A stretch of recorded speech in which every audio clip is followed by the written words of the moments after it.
تو کنسپیرسی کا ذکر وہ کر رہے ہیں, ٹائمنگ کا ذکر کر رہے ہیں. عموماً ہم نے ماضی میں بھی دیکھا ہے کہ 1 سال کے لیے ایڈ ہاک ججز ضرور آ جاتے ہیں. ادھر اسپیسیفکلی 3 سال کا کہنا چیف جسٹس کی طرف سے, پھر اپنے نام اپلوڈ کرنا before taking it into consultation in the judicial commission. یہ کنسپیرسی آپ دیکھ رہے ہیں؟ دیکھیں, میں ذرا اس کو کسی اور اینگل سے دیکھتا ہوں. اصل میں حالات اس وقت سیاسی اتنے جو ہے پولرائز ہو چکے ہیں, اتنے تقسیم آ چکی ہے کہ ادھر کسی کی اگر نیک نیتی سے بھی کوئی اقدام ہوگا اس کو بھی شک کی نظر سے دیکھا جائے گا, اس کو ایک سیاسی اینگل سے دیکھا جائے گا. اینڈ سر مائنڈ یو, پھر ان کنٹروورسی سے شاہ خاور صاحب اپنے آپ کو قاضی فائز عیسیٰ صاحب محفوظ نہیں رکھ سکے. Do you agree to that? دیکھیں, میں چیزوں سے یکتر, میرا ایک الگ پوائنٹ آف ویو ہے. دیکھیں, یہ بھی بات ہو رہی ہے کہ اقلیت کو اکثریت میں تبدیل کرنے کی کوشش کی جا رہی ہے. اکثریت اقلیت ہائی کورٹ میں, سپریم کورٹس میں کہاں ہوتی ہے؟ دیکھیں, بات یہ ہے کہ اگر آپ اقلیت اکثریت کی بات کرتے ہیں, اگر آپ یہ کہتے ہیں کہ قاضی فائز عیسیٰ اور وہ جو 4 ججز حضرات جو تھے وہ شاید پی ٹی آئی کے خلاف تھے اور اسٹیبلشمنٹ کے کلوز تھے, اور باقی جو تھے وہ شاید پی ٹی آئی کی بہت حمایتی تھی, تو کیا آپ ان 8 ججز کو پی ٹی آئی کا جج کہیں گے اور دوسروں کو اقلیت کہیں گے؟ یہ اقلیت اکثریت کو چھوڑ دیں, سیاست کو جو ہے خودارہ اداروں کے اوپر مت نافذ کریں.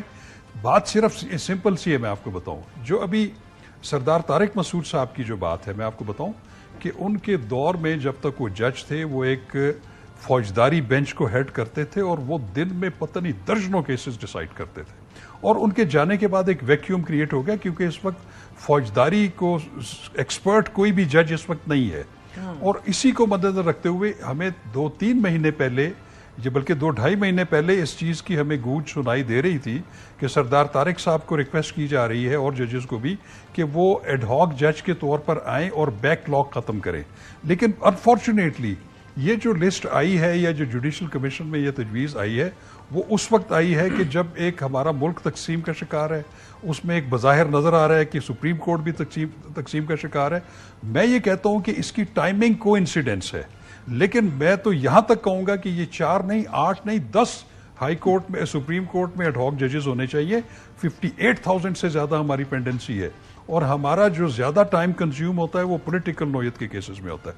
میں نہ صرف یہ کہوں گا بلکہ میں یہ کہوں گا کہ آپ ہائی کورٹس میں بھی پچھلے بیک لاک کو ختم کرنے کے لیے وہاں پہ بھی آپ کے پاس پروویژن موجود ہے, چاہے وہ ہائی کورٹ کی آفیشیل جو اسٹرینتھ ہے کانسٹیٹیوشنل وہ اگر پوری بھی ہے تو اس کے علاوہ بھی آپ اور بھی مزید ایڈیشنل ججز رکھ سکتے ہیں, 1-1 سال کے لیے, 2-2 سال کے لیے, 3-3 سال کے لیے, تاکہ وہ پچھلا بیک لاک ختم کریں.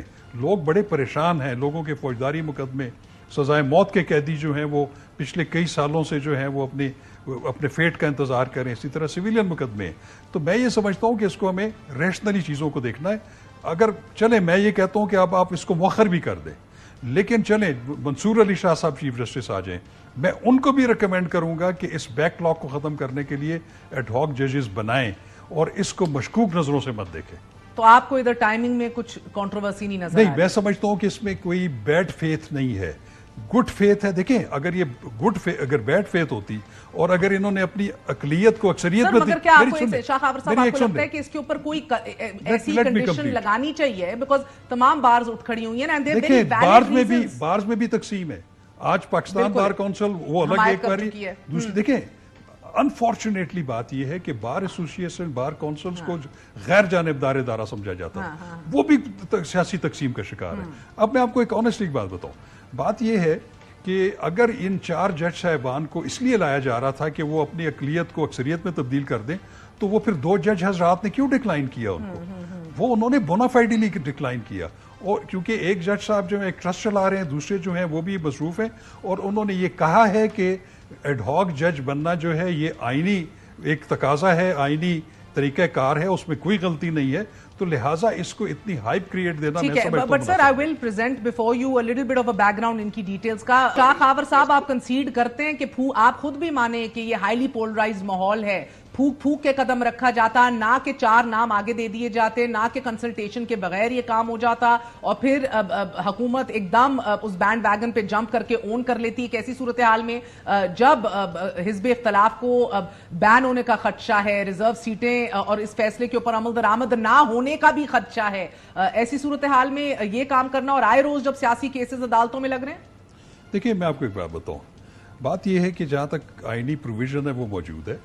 ہاں یہ ضرور ہے، جیسے اس تو میں نے پہلے کہا کہ کیونکہ اس وقت ایک سیاسی تناؤ بہت زیادہ ہے، تقسیم جو ہے وہ واضح نظر آ رہی ہے اداروں میں، بشمول جوڈیشری میں بھی، سپریم کورٹ میں بھی. اس میں یہ اقدام جو ہے میں یہ کہہ رہا ہوں کہ وہ نیک نیتی سے بھی ہو تو وہ آپ کو شک کی نگاہ سے اس کو دیکھا جائے گا. تو میں یہ اس چیز کی اہمیت دے رہا ہوں کہ یہ ایڈ ہاک ججز جو ہے یہ کوئی اتنی بری چیز نہیں ہے جتنا اس کو آپ پورٹرے کر رہے ہیں. آپ یہ کہہ رہے ہیں آپ اس کو سیاسی حالات سے توڑ کے اور الگ کر کے بھی تو نہیں دیکھ سکتے. مجھے آپ یہ بتائیں کہ وہ کیا کر لیں گے 4 یا 2 جج صاحبان آ کے، وہ کتنا ایک فرق ڈال دیں گے. ایک دیکھیں ابھی یہ جو مخصوص نشستوں کا جو فیصلہ آیا ہے اس پہ اگر ریویو آتی ہے تو ریویو تو وہ 8 ججز سنیں گے جنہوں نے فیصلہ کیا ہوا ہے. ان ایڈیشنل ایڈ ہاک ججز کا تو اس میں کوئی تعلق نہیں ہے. ان میں سے کوئی نہیں بیٹھے گا اس ریویو. اور دوسری چیز یہ ہے نہیں بیٹھے گا شاہ خاور صاحب، ان میں سے نہیں بیٹھے گا کوئی. دیکھیں اس کی دوسری بات یہ ہے کہ ابھی اکتوبر میں جسٹس منظور علی صاحب آنے والے ہیں جناب. بینچز کی تشکیل، روسٹر بنانا جو ہے وہ چیف جسٹس کا کام ہے. وہ ان کو اہم نوعیت کے کیسز میں مت بٹھائیں. وہ ان کو صرف جو پچھلا بیک لاگ ہے اس کی حد تک ان کو جاری رکھیں. میرا خیال ہے کہ اگر یہ ہم 2 ججز اگر آنا چاہ رہے ہیں یا ان کو جوڈیشل کمیشن اس کو بناتی ہے تو میرا خیال ہے کہ 4 مہینے میں ہزاروں کیسز نمٹائے جائیں گے. آپ اس قیدی کو دیکھیں کہ جس کی اپیل سزائے موت کی پڑی ہوئی ہے، اگر میں سمجھتا ہوں کہ بندہ مر جاتا ہے سپریم کورٹ میں کیس لگا ہی رہتا ہے سر. 500 اپیلیں بھی اگر اس 2-3 مہینے میں اگر ایڈجوڈیکیٹ ہو جائیں تو اس میں تو عوام کا اور لوگوں کا فائدہ ہے. تو اس لیے ہم ہر چیز کو جو ہے وہ شک کی نگاہ سے نہ دیکھیں، چیزوں پہ ہائپ کریٹ نہ کریں. اور میں نے تو بلکہ آج اعظم وزیر تارڑ ہمارا کولیگ ہے، وہ جب پریس کانفرنس کر رہے تھے تو میں نے ان کو ایک میسج کیا. میں نے کہا آپ یہ بھی اعلان کریں کہ وہ جو بیک لاک ہائی کورٹس میں ہے ادھر ایڈیشنل ججز بھی اپوائنٹ کریں گے تاکہ وہ پچھلا backlog. Why these 4 judges Shah Khawar صاحب؟ Why these 4 judges؟ Sajjad Ali Shah صاحب ہیں، مظہر عالم میاں خیل، اعجاز الحسن، منظور احمد ملک، مقبول باقر عطا بندیال، مشیر عالم صاحب، اقبال حمید الرحمان صاحب، سر مظاہر علی اکبر نقوی صاحب. Why only these 4 judges؟ نہیں میں بتاتا ہوں آپ کو. ایک تو اس میں جو اس کی کوالیفیکیشن وہ یہ ہے کہ وہ ایسے سپریم کورٹ کے جج حضرات ایڈ ہاک بن سکتے ہیں جو پچھلے 3 سال ان کو ریٹائر ہوئے پورے نہ ہوئے. اور یہ فہرست میں نے آپ کو انہی میں سے بتائی. انہی میں سے بتائیے. میں سمجھتا ہوں کہ ان میں سے جو اویلیبل ہے ان کو بھی لے کے آئیں. Why these 4 judges سر؟ اس کا تو کوئی تسلی بخش جواب دیجیے نا. یہ جوڈیشل کمیشن کا اپنا وزڈم ہو سکتا ہے، مجھے اس کا علم نہیں ہے، لیکن یہ ضرور ہے کہ اس میں سے جو 2 جج صاحبان ہیں، مظہر عالم میاں خیل صاحب، وہ معذرت کر چکے ہیں. نہیں مظہر عالم میاں خیل صاحب کی بات کر رہا ہوں. جسٹس طارق مسعود وہ فوجداری مقدمات کے بہت ماہر ہیں اور اس میں ہمیں لاجک نظر آتی ہے کہ کیوں ان کو بتایا گیا. باقی جن کی آپ کچھ کی بات کر رہے ہیں وہ ریزائن آلریڈی کر چکے ہیں، تو وہ میرا نہیں خیال کہ وہ آنا پسند کریں گے. 2 نے ریزائن کر دیا سر، جس میں جسٹس اعجاز الحسن صاحب چیف جسٹس بننے جا رہے تھے. Justice Manzoor is member of JC already. تو میں یہ سمجھتا ہوں کہ یہ کانسیپٹ برا نہیں ہے، یہ صرف ٹائمنگ ہے جس نے اس پورے پروسیس کو مشکوک بنا دیا. میرے خیال میں کہ اس میں اتنی ہائپ کریٹ کرنے کی ضرورت نہیں.